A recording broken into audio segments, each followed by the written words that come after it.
La mobilité est au cœur de ma vie. Nos vies déterminent notre mobilité. Les lieux où nous habitons, où nous travaillons, où nous rencontrons les autres influent sur nos modes de transport. Mais la mobilité détermine aussi nos vies. Elle nous est parfois imposée, contre notre volonté, par nos situations professionnelles, nos revenus. Je bouge énormément, dans mon travail, pour mes engagements associatifs, pour écologie, et ceci sans permis de conduire. Par choix pour la planète, mais aussi, soyons honnêtes, parce que je n'aime pas conduire. Ça ne veut pas dire que je n'aime pas la voiture.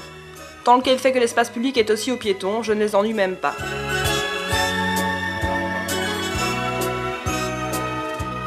D'ailleurs, je prends parfois la voiture. Enfin, celle des autres. J'essaie de faire du covoiturage quand les horaires ou les destinations ne me permettent pas d'aller à pied, vélo ou en transport en commun. Pour les petits déplacements dans Mons, je vais à pied ou j'utilise mon vélo. Le problème de Mons, c'est d'y entrer, à cause du boulevard qui l'entoure.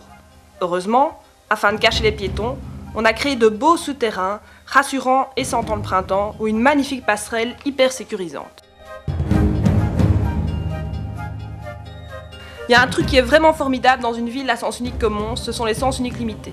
Encore faut-il qu'il y en ait plus, et surtout qu'on prévienne les automobilistes de leur existence. Dans le cas de mon boulot, je suis amenée à me déplacer dans le Borinage et les Hauts-Pays. J'utilise le bus et je peux faire plein d'autres choses.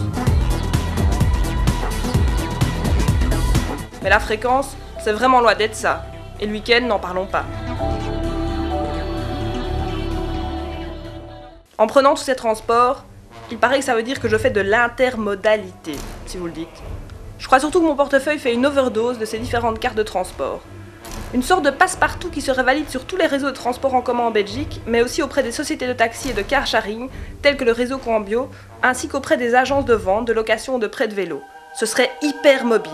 Hypermobile fonctionnerait selon les mêmes principes qu'une carte de crédit de type Proton. Hypermobile bénéficierait des tarifs préférentiels visant à favoriser l'intermodalité.